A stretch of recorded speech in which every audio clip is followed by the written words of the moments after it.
hand, the, the handheld. Yes, all important.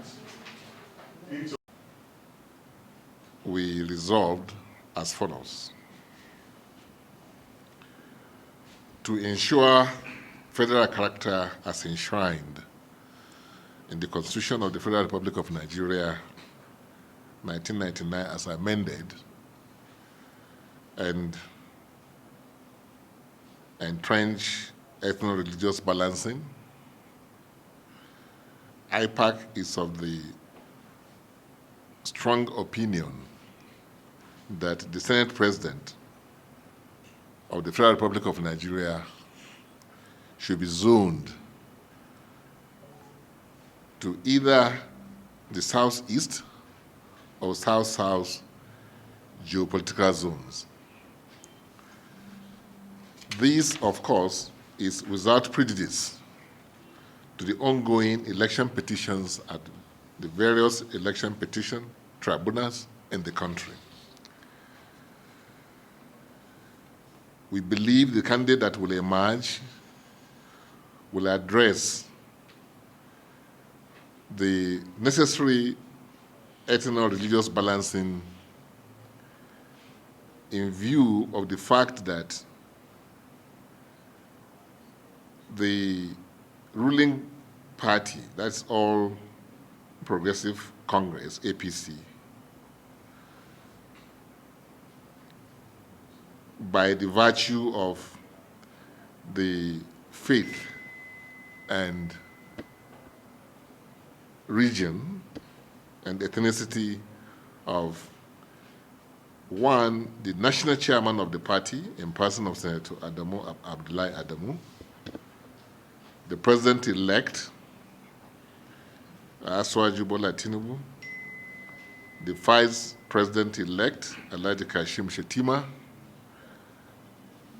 and of course, the judiciary, that is the Chief Justice of Nigeria, Honorable Justice Olukayode Ariwola, are all of the same faith.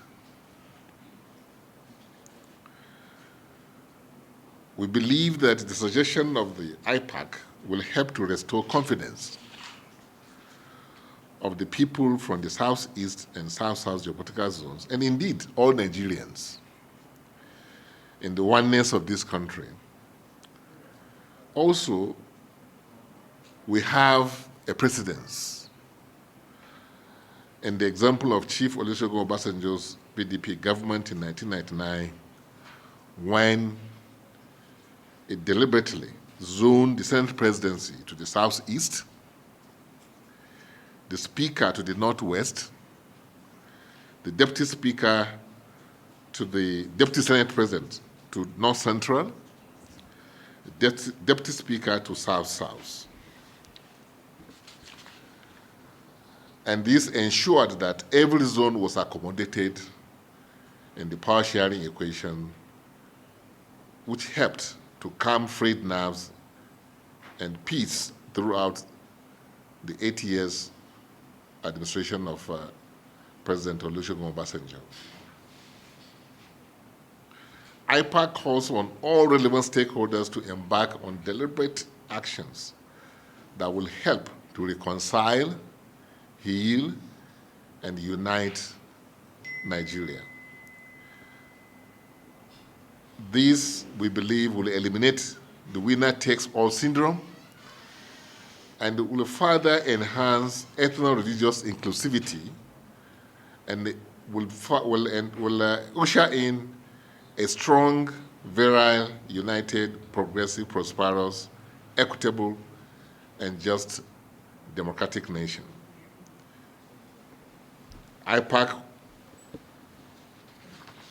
was deeply concerned by the ethno-religious sentiments that characterized the 2023 general election, that is, nomination of presidential candidates and campaigns, which adversely polarized the nation and undermined issue-based campaigns that would have strengthened our frail electoral process. Nigerians witnessed the worst campaign since 1999, when democracy was restored in the country.